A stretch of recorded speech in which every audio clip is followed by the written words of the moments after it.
Eksekusi lahan dan bangunan dealer Mazda yang berada di Jalan Petarani, Makassar, Sulawesi Selatan berlangsung ricuh pada Senin 28 April. Kericuhan bermula saat ratusan petugas gabungan berusaha membubarkan massa menggunakan mobil water cannon.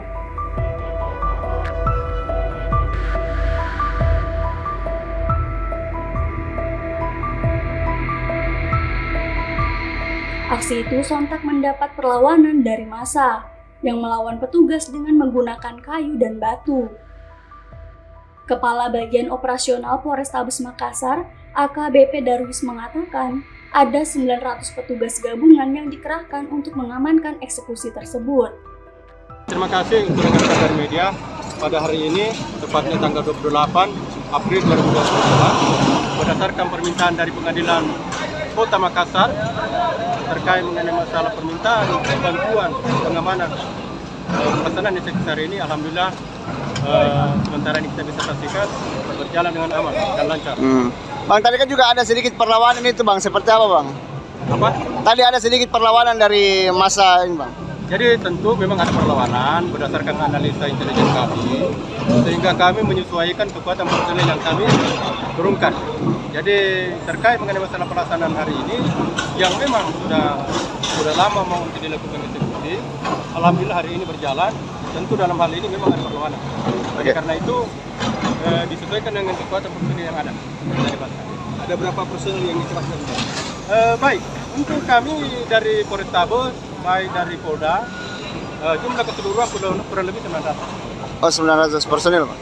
Itu waktu berapa lama tadi dengan menghadapi massa? Alhamdulillah, ya, walaupun sedikit agak lama, tapi semuanya berjalan dengan aman.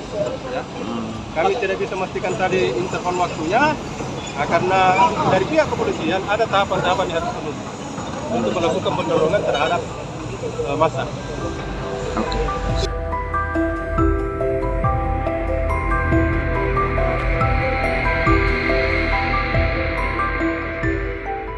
Meski ada perlawanan dari massa, proses eksekusi tetap berjalan lancar.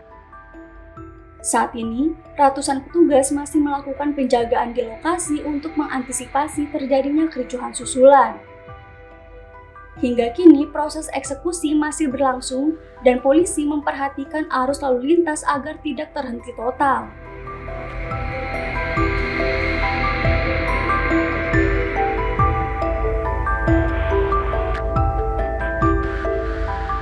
Berdasarkan surat dari Ketua Pengadilan Negeri Makassar tentang pengosongan tanah dan bangunan, penggugat dalam perkara ini adalah Edi Aliman.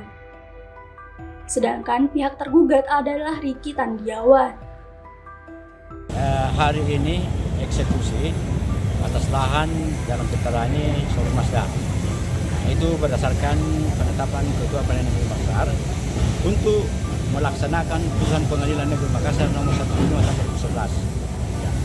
Dalam perkara ini, ya, perkara 105 itu sejak tahun 2011, ya, dan baru putusan itu hingga tahun 2014 baru bisa dieksekusi pada hari ini.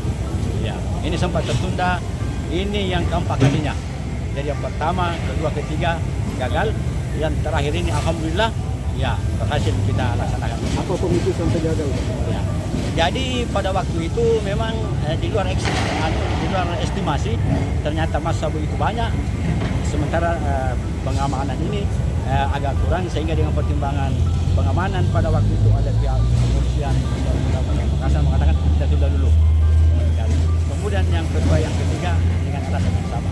Nah, nanti pada hari ini alhamdulillah kita bisa laksanakan dengan kekuatan penuh.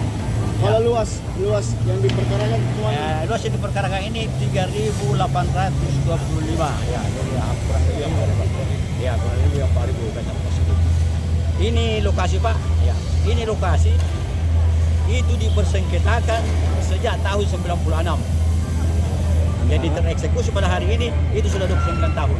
Antara siapa, Pak? Ya, 29 itu antara ahli waris Samsudin dan Sesu dengan Edi Aliman selaku pemilik. Ya. Ketika perkara ini berjalan, Pak, ya, berjalan, Timur Rahma buat ini lokasi. Jadi yang perkara pada waktu itu Samsudin dan Sesu, Edi Aliman Timur Ramah. Tapi perkara sementara berjalan, ya belum selesai. Timur Ramah jual ke Riki Tanjawa. Ya, sehingga setelah perkara antara Saudara Aliman, Edi Aliman Timur Ramah selesai pada tahun 2010 Hijrah, sudah dijual tahun 2009, 2011 muncul perkara baru karena Riki sudah masuk. Makanya dijual Riki bersama Timur Ramah dan kawan-kawan dengan perkara 175. Inilah yang dieksekusi pada hari ini. Jadi perkara 175 itu Pak, kita Edi Aliman dinyatakan sebagai pemilik sejak dari putusan pengadilan tinggi pertama, putusan pengadilan tinggi, putusan kasasi, kemudian PK, dan dia Riki PK lagi. Lalu kemudian belakangan ajukan lagi perlawanan eksekusi, tetap tanah ini dinyatakan milik Edi Aliman. Jadi putusan terakhir perlawanan itu di tahun 2024. Ya, oleh karena itu pada hari ini alhamdulillah eksekusi bisa dilaksanakan karena tidak ada lagi alasan apapun karena semuanya sudah diuji. Ya, jadi semua bukti-bukti apa semua dan sebagainya sudah diuji di persidangan dan dinyatakan bahwa tanah ini adalah milik Edi Aliman. Perbuatan Timur Ramah menjual kepada Riki Tanjawang itu adalah perbuatan melawan hukum, dan penguasaan Riki Tanjawang adalah perbuatan melawan hukum.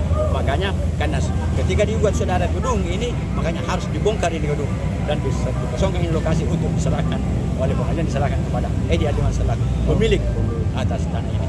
Oke, itu. Apa yang kita pada hari ini adalah sebuah eksekusi yang tidak berdasar dan beralasan. Kenapa? 2 tahun yang lalu pernah dilakukan eksekusi, kami mengatakan keberatan bahwa eksekusi itu objeknya tidak sama. Putusan kemenangan beliau itu 175, dia beli berdasarkan Kecamatan Tamalate, sedangkan objek sengketa ini berada di Kecamatan Rapocini. Itu yang paling prinsip. Artinya kapanpun eksekusi dilakukan harus ditunda, karena kenapa? Non executable, tidak akan ketemu objek yang mau dieksekusi itu di Kecamatan Tamalate, sedangkan objek yang berada sekarang di Rapocini. Itu prinsip satu. Kedua, para pihak baik penggugat maupun tergugat itu ada kesepakatan bahwa pihak pemohon eksekusi itu tidak boleh lagi melanjutkan eksekusinya karena pihak termohon merasa putusan kemenangan itu diduga ada rincian palsu dan mereka sudah lapor ke Mabes Polri.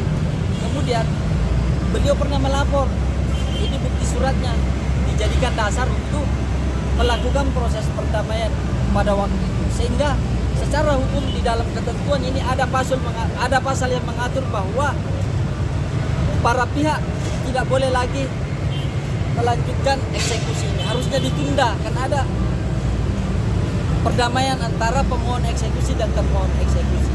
Dan pada hari ini terbukti.